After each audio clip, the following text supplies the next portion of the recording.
os estupradores, às vezes as pessoas perguntam assim, o estuprador é o cara que tem raiva de mulher? Depende, a gente conhece aí padrões comportamentais diferenciados e tem um padrão que se chama raiva retaliatória.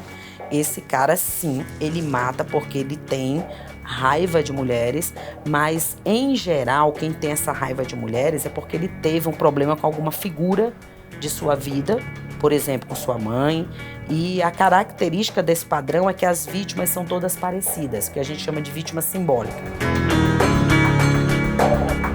Mas a gente tem indivíduos que atacam mulheres porque eles têm uma inadequação sexual, eles tentam compensar essa inadequação sexual, que é o poder garantia. A gente tem um poder vigoroso, que é aquele cara que quer provar sua virilidade, sua força, sua masculinidade. E a gente tem o raiva-excitamento, que é o cara que ele gosta de matar. Então, ao matar alguém, ele está sentindo o prazer de matar. Então, a gente tem diversos padrões diferenciados. Nem todo estuprador assassino, por exemplo, mata as mulheres necessariamente guiado por uma raiva. Pode matar, por exemplo, pelo desejo de matar e escolhe mulheres porque são mais fáceis de controlar, mais vulneráveis. Então, as motivações vão aí se diversificando.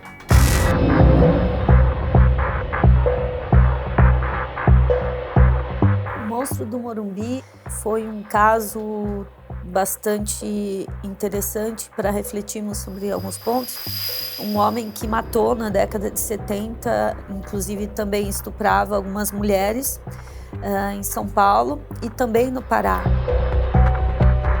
A autoria foi descoberta porque ele passou em determinado momento a cometer crimes patrimoniais. Ele pega algumas joias da casa de uma mulher para quem ele trabalhava e então uma preocupação talvez principal com crime patrimonial ou talvez a vítima desse crime fosse alguém de uma classe socioeconômica melhor, mais favorecida, faz com que seja descoberto a partir daí então os crimes contra a vida que ele já havia cometido contra algumas mulheres. Aos 13 anos, ele já roubou uma bicicleta do filho de um vizinho, se eu não me engano, açougueiro. E quando ele entra no exército, aos 18 anos, é quando se pensa ter começado os crimes, né, de assassinato de mulheres. No exército, começa a levantar uma suspeita, né? Ele tinha muita indisciplina no exército, e é quando ele é expulso de casa pelo padrasto, e aí é quando ele chega em São Paulo. Quando ele chega em São Paulo é onde ele começa a cometer os crimes de maior repercussão e onde ele recebe o apelido de Monstro do Morumbi.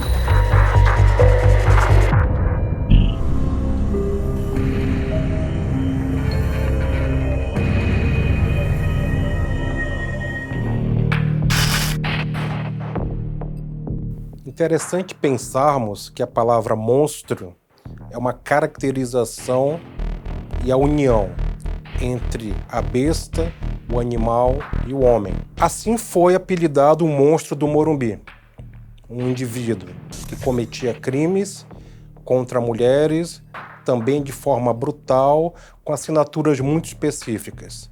Mas esse lado de monstro não tem nada de besta e de animal, tem muito do humano. Ele decidia agir dessa maneira porque a sua constituição assim o permitia ser.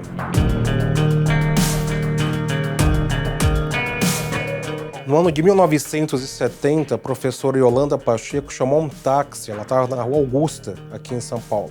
E eis que era o Monstro do Morumbi, o motorista. Obviamente, ele estava levando ela para a zona de conforto, que era na região do Morumbi. Ela, percebendo que ela estava indo para um outro local que não era aquele que ela havia solicitado, ela se joga, ela consegue sobreviver essa vítima e vai fazer o relato na delegacia de polícia. Lá é feito o retrato falado, a polícia começa a busca dele, mas infelizmente não encontraram ele naquele momento. A partir desse movimento ele vai ganhando confiança e com outras mulheres ele teve sucesso. Então ele começou a levar essas mulheres para áreas isoladas. Ele começou a cometer crimes em vários estados. entre 1969 e 71. Ele tinha 24 anos.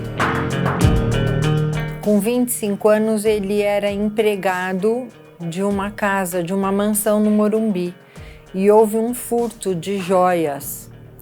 E os funcionários foram para a delegacia contar a história, né, desse roubo de joias. Ele tinha uma mulher, uma esposa, que era empregada, que era a cozinheira dessa mansão.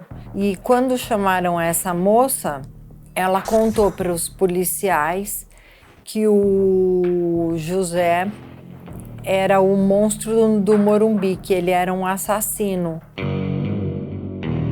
Foi quando ele fugiu para o Pará. Lá ele cometeu outros assassinatos também, acho que mais 3 assassinatos. Tentou matar uma moça que fugiu, ele não conseguiu matar, mas essa moça vira a esposa dele, vira a namorada dele e delata ele para a polícia. E mostra os troféus que ele tinha das vítimas. Ele é preso, condenado a muitos anos de prisão, mas fica só 30 anos preso. Em 2001 ele é solto. Com 56 anos ele foi solto e ninguém mais soube do paradeiro dele, se está vivo, se está morto, onde mora. Ele cometeu 3 crimes no Pará e é uma coisa até bizarra que uma das moças que ele tenta matar vira a namorada dele. O que faz a gente pensar que essa moça também tinha alguma questão emocional, porque quem em sã consciência vai namorar um psicopata que tenta te matar? Mas foi ela que denunciou para a polícia, porque ele guardava troféus das vítimas.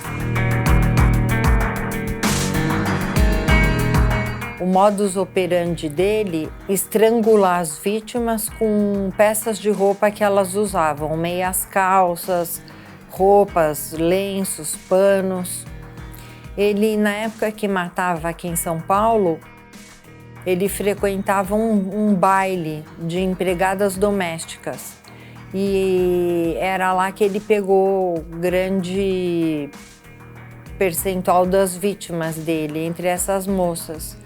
E o modus operandi dele era enforcar usando esse tipo de peças pessoais. E ele levava algumas peças como troféu de cada assassinato. É natural que o psicopata homicida leve um troféu do crime que cometeu, até para se lembrar da vítima. Para isso, a gente precisaria também pensar como foi a estratégia de abordagem que ele fazia dessas mulheres, porque ele as abordava, seduzia e levava para um local ermo, né? Onde aí matava, e estrangulava, estuprava. É possível que a estratégia que ele usasse também de abordagem, né, fosse uma estratégia que as seduzisse. E aí, se nós lembrarmos, por exemplo, do Maníaco do Parque, qual era uma estratégia dele que até é bastante aí exemplar, né? Ele as convidava para tirar fotos que seriam usadas num catálogo de venda de determinados cosméticos. Veja, aí a gente fala de uma mulher que se torna vulnerável na nossa cultura, por quê? Porque a mulher é destinada ao lugar da beleza, né? Ela ser um objeto de desejo, né? E é ter o corpo admirado, né? O corpo ser a via pela qual ela teria valor. Então é possível que ele usasse essa estratégia, ou semelhante, claro, para abordar essas mulheres, pegando no ponto de fragilidade. O funcionamento psicopático tem essa característica de identificar qual é o nosso ponto de vulnerabilidade. Para uma pessoa que não tem esse funcionamento, é mais difícil, não percebe onde a pessoa pode ser fisgada. E esse perfil identifica onde pode ser fisgada. Também se deve considerar que até as cantadas, né, feitas aí no modelo aí hétero, acabam sendo cantadas que em si já são violentas, né? Até é interessante pensar, nós não vemos mulheres falando coisas, né, do corpo do homem diretamente, né? Mas isso ocorre, né, de homens para mulheres, né, também por um valor aqui bastante machista, que é a ideia de que o homem tem liberdade para tratar a mulher como um objeto a ser consumido e, inclusive, falar isso abertamente para a mulher, né? Colocar a mulher nesse lugar de objeto para deslocá-la do lugar de sujeito. E aí a mulher tem dificuldade em reagir. Qual é outra característica aqui típica da nossa cultura, né? É a ideia de que a mulher não deve reagir, porque se ela reage, coloca algum limite a isso, né, esse tipo de abordagem sexual, ela estaria sendo violenta, ela estaria sendo louca, né, interpretando de forma errada. Um homem, nessa cultura, pode identificar que essa mulher vai ter dificuldade em colocar um limite rapidamente num diálogo. Então, é aquela conversa que começa a se estender. Então, talvez ele as elogiasse. É possível que ele também contasse alguma história de alguma carência dele que precisasse da ajuda delas e por isso elas o acompanhavam até um lugar ermo, né? Então é possível que ele abordasse dessa maneira. Não é incomum que criminosos em série tenham uma vida dupla. Não que eles tenham uma dupla personalidade, eles têm uma dupla jornada de vida. Eles conseguem atuar, ir para caça, ir para essa zona de conforto e voltar para casa e ter uma vida aparentemente normal. Então é muito comum. Então, quando você entrevista e conversa com familiares de criminosos em série e que eles dizem efetivamente que não sabiam desses atos, a chance de ser verdade é muito elevada, é muito alta. Porque eles conseguem manter um padrão, são mentirosos patológicos, controlam o outro, então eles sabem como mentir, de que maneira mentir e como ter essa vida dupla.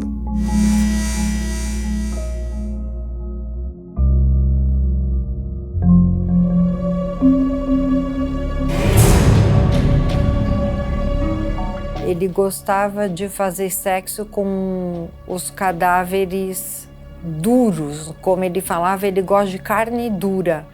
Então foi essa necrofilia, que é uma parafilia, que fazia com que ele matasse as mulheres para poder fazer sexo com carne dura. Parafilias são formas inadequadas de buscar prazer sexual. E ele tinha 3 que se retroalimentavam. Ele era um necrófilo, ele era um sádico e ele era um masoquista. Aqui temos 3 territórios importantes a serem analisados e observados nesse caso. Toda a movimentação, todo o padrão comportamental, tudo que ele busca, primeiro e mais potente, é a necrofilia. Por quê? Porque o ato de matar, de estrangular, de esganar essas mulheres, de sufocar essas mulheres, era para que elas morressem, aí sim, o prazer sexual dele aparecer. Então, o cheiro que, segundo ele, exalava, à medida que ia ficando fria a pele e enrijecendo essa pele, isso aumentava a excitação sexual dele. Isso é uma parafilia, isso é necrofilia. Antes ele já era o necrófilo constituído. Ele buscava em necrotérios vítimas indigentes, segundo ele, para abusar dessas mulheres, e sempre do sexo feminino. Ou seja, ele já vinha desenvolvendo um quadro de necrofilia, onde ele ia buscar nesses necrotérios, se satisfazia. Quando percebeu que não conseguia mais obter esses corpos, ele começou a matar.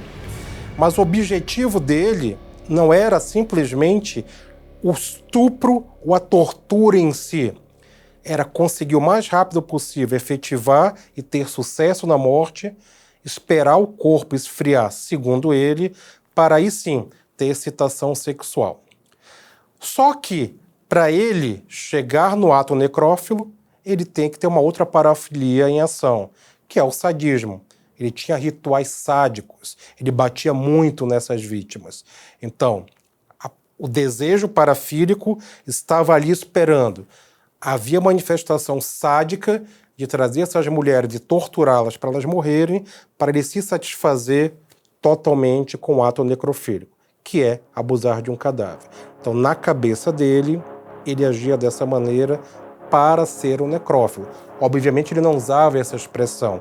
Ele dizia que tinha prazer sexual com cadáveres. Não é incomum que parafílicos possam vir a cometer crimes. Não é uma regra. Por exemplo, a pedofilia é uma parafilia. Há pedófilos que não chegam a agir. Há outros que chegam a agir e a matar as suas vítimas. A necrofilia também é uma parafilia, como o sadismo e o masoquismo. E aqui nós temos que pensar no masoquismo no caso dele também. Lembrando e reforçando que ser parafílico ou ter parafilia não significa que você será um criminoso, muito mais um serial killer, como ele foi, em hipótese alguma. No caso dele, a constituição básica dele era parafílica e ele era um criminoso em série. Ele evoluiu para o crime em série. Nem todos evoluem na sua maturidade criminal para um crime em série. Ele sim, ele teve essa caminhada, ele subiu essa escada. E quando eu falo em sadismo, masoquismo, necrofilia, na constituição da personalidade dele, quando preso, ele enfiava pregos no braço dele para aumentar a excitação, sentir dor, para aumentar o número de masturbações dele. Ele tinha uma desorganização extremamente disfuncional dentro da sua sexualidade, onde se manifestavam essas parafilias, essa desorganização na forma de buscar prazer. Ele buscava o alto prazer se torturando, infringindo dor a si mesmo, que é o masoquismo. Ele causava dor no outro para buscar prazer, que é o sadismo, e depois dessa mulher morta se manifestava a principal parafilia dele, que era a necrofilia. Então a desorganização interna dele era absoluta em termos de comportamento criminal. Falando de uma personalidade com transtorno, né, antissocial, que é o que aparentemente é o caso do Monstro do Morumbi, esse ato de matar, ele sim tende a aí, se repetir, né, com maior frequência e com menos exigências, digamos assim. As motivações passam a ser também mais fúteis, né? A primeira motivação, via de regra, costuma ser uma motivação maior, vamos dizer, né? Alguma reação de alguém que toque em suas questões, e depois não, começa a ter uma banalidade. Algumas pessoas com transtorno de personalidade antissocial chegam a um nível de banalização da vida que elas podem matar ou não matar a depender da necessidade. Perceba que isso é até mais grave do que alguém que sai em busca de uma morte, de cometer uma morte. Veja que se alguém está ali bom, se for necessário eu mato, se não for, se não tiver vontade de matar, também não mato. Interessante pensar na maneira também como ele reage quando ele chega em casa com um jornal, com uma foto estampada, na verdade é um retrato falado, então, e a companheira o questiona e ele acaba facilmente dizendo que era ele, e inclusive passa a ameaçar as filhas dela caso ela o denunciasse. Esse modo de confessar os crimes é bastante comum no perfil antissocial, né? E como percebe que não tem alternativa, ele confessa e ameaça. Então veja que a morte para ele passa a ser algo que comete ou não comete, a depender da necessidade. Considerem aqui que ele ameaça enteadas, ou seja, pessoas com quem ele vivia e convivia, e também a companheira. Então é importante considerar isso. A gente tem que entender assim, que alguns criminosos, principalmente os serial killers, eles podem achar conveniente eles estarem em uma relação, casados, com filhos, porque isso ajuda eles a esconder a identidade deles.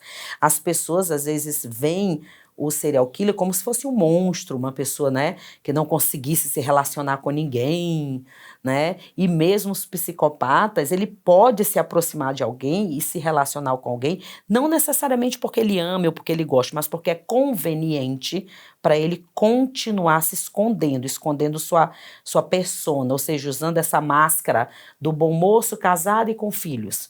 Então, eu acredito que na situação dele era mais por aí, né? De ele estar nessa relação duradoura para tentar usar isso como uma máscara para ele continuar cometendo seus crimes.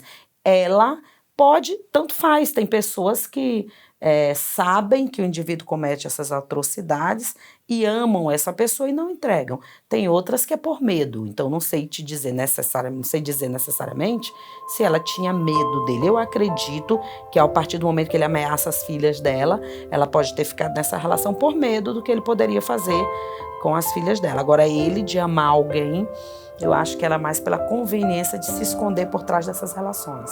É um relacionamento utilitário ou são relacionamentos de menor profundidade.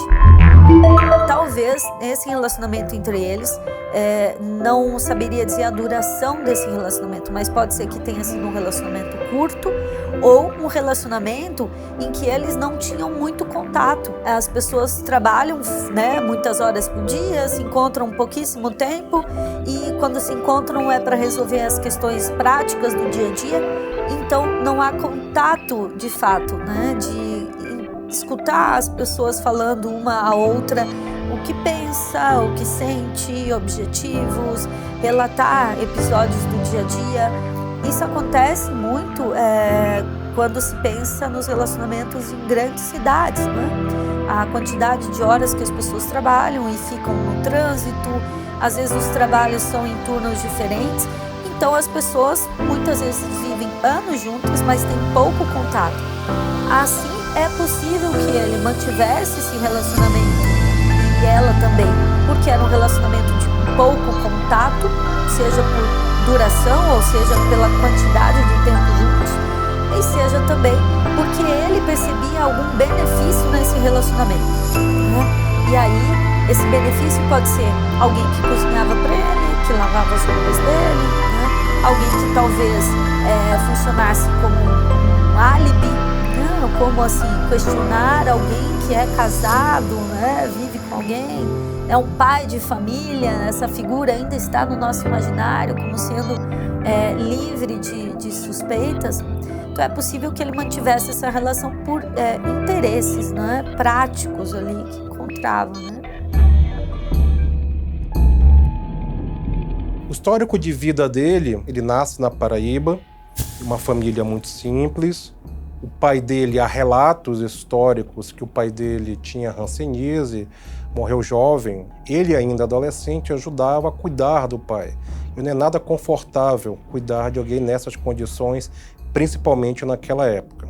Após o falecimento do pai, ele foi com a sua mãe e sua irmã para o Rio de Janeiro, foram morar em Nova Iguaçu.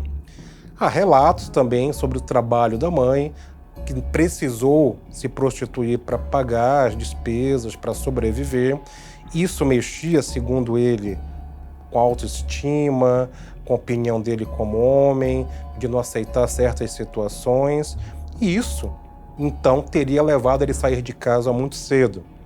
Saindo de casa muito cedo, ele começou a praticar pequenos delitos. E resolveu, aos 18 anos, ingressar no Exército. Obviamente, seu comportamento disfuncional prevaleceu e dentro do Exército também cometeu alguns crimes e foi desligado do Exército. Saindo de lá, veio para São Paulo, conheceu uma pessoa, foi viver com ela e começou a trabalhar como motorista. É possível que não tenham desejado, né, entregá-lo, ou a mãe talvez tenha ficado em dúvidas sobre o receio de ser responsabilizado, né? Nesse momento ele ainda morava no Rio de Janeiro, né? Mas sim, muitas vezes, inclusive quando atos infracionais começam a acontecer com menores de idade, as famílias têm receio de serem responsabilizadas conjuntamente. Esse é um equívoco, porque a partir dos 12 anos, as pessoas respondem por atos infracionais e as famílias não são responsabilizadas, né, conjuntamente. Eu digo em termos aí penais, criminais, né? É claro que se for constatado que uma família foi negligente no cuidado dessa pessoa, ou que cometia violências contra essa pessoa, o que inclusive é bastante frequente, né, quando um adolescente começa a cometer atos infracionais, aí vai responder por esses atos, mas não pelos atos cometidos pelo adolescente. E menos de 12 anos, mesmo que cometa atos, né, equiparados a crimes, não há uma responsabilização criminal, né? Nem é criminal no caso de adolescentes, né? Entendido como direito da infância e juventude, né? Mas esse é um equívoco e muitas famílias também deixam de denunciar até por esse receio, né? Receio de que vão responder conjuntamente, sabe? Nós, os psiquiatras, a gente nem sabe como é que aparecem as parafilias, mas provavelmente existe uma tendência genética e uma história infantil de traumas e abusos. Ela pode aparecer cedo na vida, mas ninguém nasce com a parafilia. Você vai formando um gosto sexual, né? E o que é a parafilia? É a prática de atividades sexuais que não são aceitas por determinada sociedade e cultura. O que era parafilia no passado, hoje em dia não é mais parafilia. No passado, a homossexualidade era considerada uma parafilia. Hoje em dia não é mais considerada. Então, ela é uma doença muito ligada ao conceito atual que se tem de sociedade e de cultura. Mas uma necrofilia, uma parafilia, acho que sempre vai ser muito difícil pensar numa sociedade que seja normal ter relação com cadáveres, né? Pessoas normais normais entre aspas, que a gente conhece, que são casados com filhos, podem ser parafílicos. Eu tenho pacientes que são assim, que exercem uma profissão, que são casados, têm filhos e que são parafílicos. Tem parafilias de fetichismo, transvestismo. Claro que eu não tenho nenhum necrófilo no consultório, mas são pessoas que podem viver uma vida normal e até elaborar essa parafilia de uma outra maneira. Por exemplo, eu vi um caso há muitos anos atrás, era um rapaz com travestismo, ele gostava de se vestir de mulher. E ele realizou essa parafilia fazendo um furo de brinco, usando um brinco de diamante que ele comprou. E esse brinco era o suficiente para cobrir essa parafilia dele de transvestismo. Então, para cada caso é um caso. A gente pode achar maneiras de driblar essas parafilias. E é claro que algumas parafilias são criminosas, a pedofilia, a necrofilia. Dependendo do tipo de tratamento que o parafílico faz, ele pode dominar a parafilia dele, sim. O perfil psicopático, ele não sente culpa, ele não vai dessa gravidade, né? Não vai sentir remorso. Ele pode se sentir mal porque ele constata que não deu certo, que ele errou. É isso que pode causar um desespero ao ponto dele tentar se matar. Como se pensasse, poxa, falhei, a polícia me pegou, né? E aí eu vou tentar me matar por isso. Porque há um egocentrismo muito grande. E aí a ideia de ter fracassado, de ter errado, de ter perdido pode ser insuportável. Mas não acredito que tenha havido arrependimento pelo que cometeu. O cara, assim, quando ele vai preso e ele tenta se suicidar, ele pode ter se arrependido dos seus crimes. Aliás, é uma coisa que a gente precisa entender, mesmo os serial killers, a maioria não é psicopata, tá? Então isso significa o quê? Que ele tem remorso, pode ter arrependimento, tá? Só que a compulsão para matar é muito grande, ele não consegue controlar. Então não são todos que são psicopatas, que não sentem remorso, que eles sentem, tá? Então ele provavelmente pode ter sentido mesmo esse remorso pelo que ele fez e também pela situação. Ou seja, eles não querem estar naquela situação de aprisionamento, de não ter mais sua liberdade, quando considerar, eu tenho 30 anos aqui. Alguns até confessam o crime, que foi o caso dele, ele confessou todos os crimes para depois tentar o suicídio, tipo, eu vou me matar mesmo, então eu vou contar tudo que eu fiz, né? Como se sentisse um alívio, né? Eu vou contar, vou aliviar para depois eu tentar contra a minha vida. Então, acredito que entre a situação do remorso e a situação de não querer estar naquela situação de aprisionamento, que não é bom para ninguém.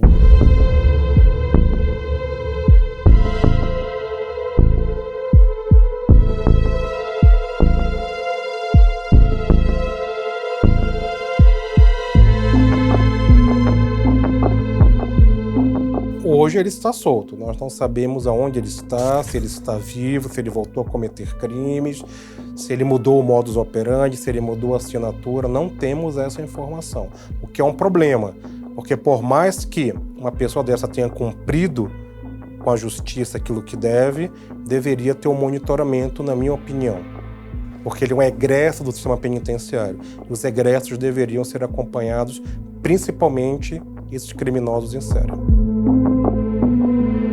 Não consigo imaginar alguém do perfil dele que chegou a essa gravidade de crimes não reincidir.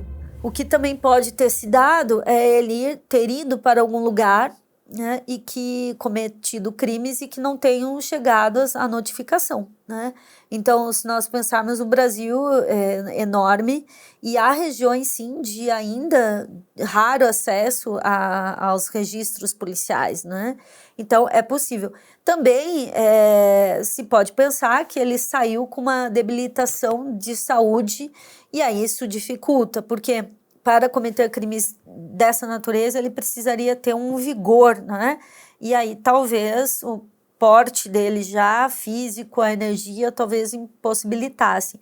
Essa fala de que o histórico dos crimes ficou para trás, né? Ela é dita por pessoas com esse funcionamento psicopático, porque identificam o que precisa ser dito, mas também por pessoas que não têm transtorno algum, né? É o que um preso e uma presa vai dizer, né? Quando está saindo. Evidentemente vai dizer isso, né?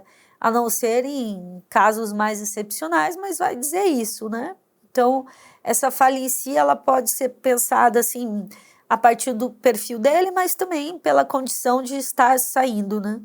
Mas não só vejo possibilidades, assim, ou dele ter uma debilitação física, ou dele ter estado em algum local que cometa crimes e não seja identificado, né?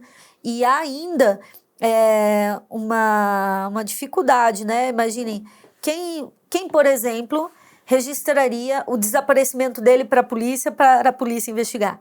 Então, é possível, sim, que ele tenha sido morto e que ninguém atribui importância à vida dele ao ponto de chegar e registrar a polícia. Então, é possível, sim, que ele tenha sido morto e isso não foi registrado por ninguém.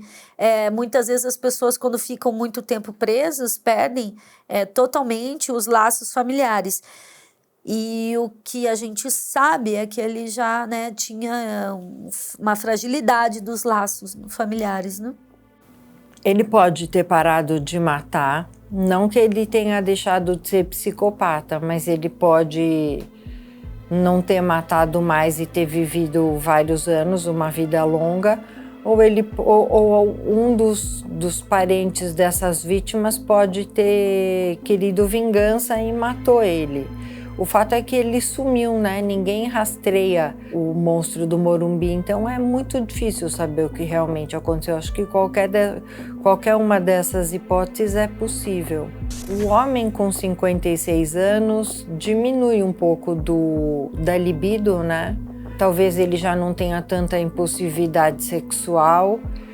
Com 56 anos a gente diz que o homem entra na andropausa e diminui a atividade sexual dele. Então, com 56, ele era um homem provavelmente com uma libido menor do que ele era aos 25 anos de idade. Eu acho que é possível que ele tenha se refreado e tenha não matado mais ninguém. A gente não conhece ex-serial killer. A gente conhece alguns que ficaram muito tempo sem matar. Por exemplo, o BTK ficou 13 anos sem matar. Pode acontecer, mas eles não controlam o impulso. Então, em qualquer situação, eles podem aflorar.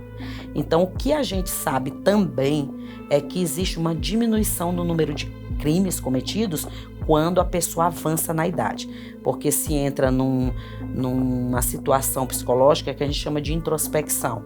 Tá? Então, muitas vezes essa introspecção ajuda a controlar o impulso. Mas não existe garantia nenhuma que essa pessoa, depois de um certo tempo, não vá matar novamente.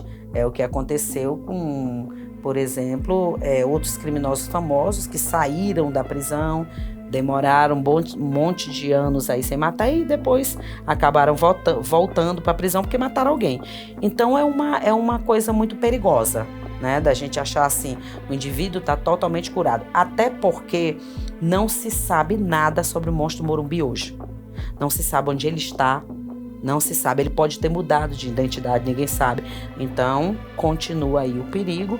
Se a gente vê o número dos casos de desaparecidos, por exemplo, inclusive no estado de São Paulo, né, é um número absurdo. Então, e essas pessoas estão vivas, estão mortas? O serial killer, ele com o tempo e com a experiência, ele pode desenvolver técnicas de aprimoração de evitar captura, tá? Então, a pessoa pode estar continuando fazendo seus crimes, só que com muito mais cuidado e com um espaço de tempo bem maior entre um crime e outro. E aí fica cada vez mais difícil de capturar, se ele tiver essa experiência, né? Quando ele foi preso no Pará, ele estava com outra identidade, né? E a identidade que ele estava era do Rio de Janeiro, emitida pelos órgãos de segurança do Rio de Janeiro. Então, isso é uma técnica que ele já usou. Então, ele poderia chegar a usar depois que saiu da prisão, continuar a matar com outra identidade, com mais experiência, com intervalo de tempo maior entre um crime e outro. Tudo isso dificulta que ele fosse identificado outra vez. E aí, depois, ele responde pelos crimes em São Paulo. Então, é isso que eu estou te falando. Ele se locomove muito durante todo o histórico dele, ele se locomoveu muito.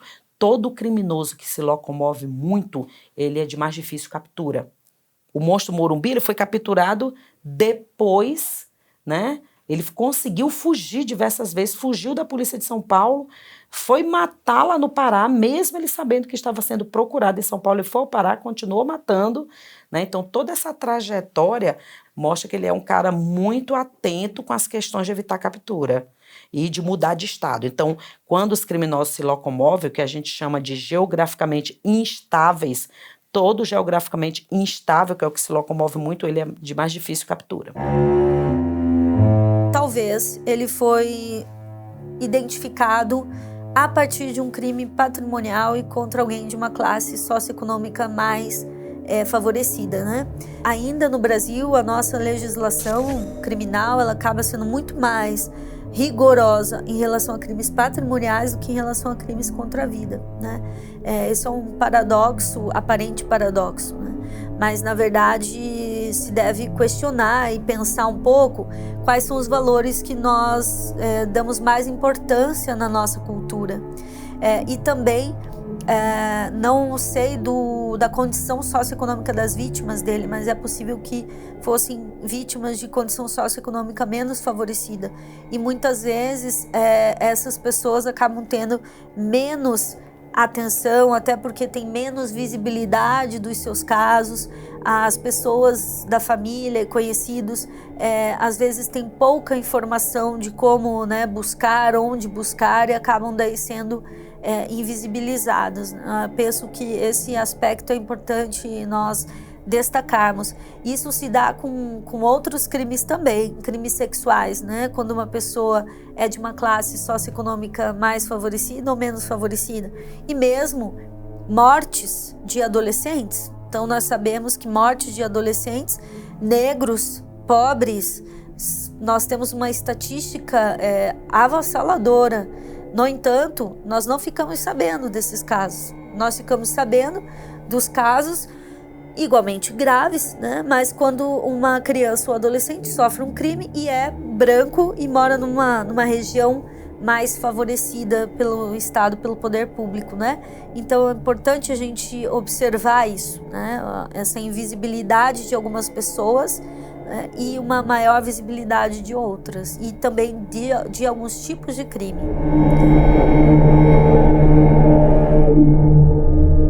A gente não conhece nenhum tipo de tratamento eficaz com serial killers. Não existe tratamento. Eu até costumo dizer, né, para colegas brasileiros, quando a gente conversa sobre isso, eu digo, se o Brasil tem, por favor, fale para o resto do mundo, porque os estudos em outros países, eles mostram que eles não têm cura.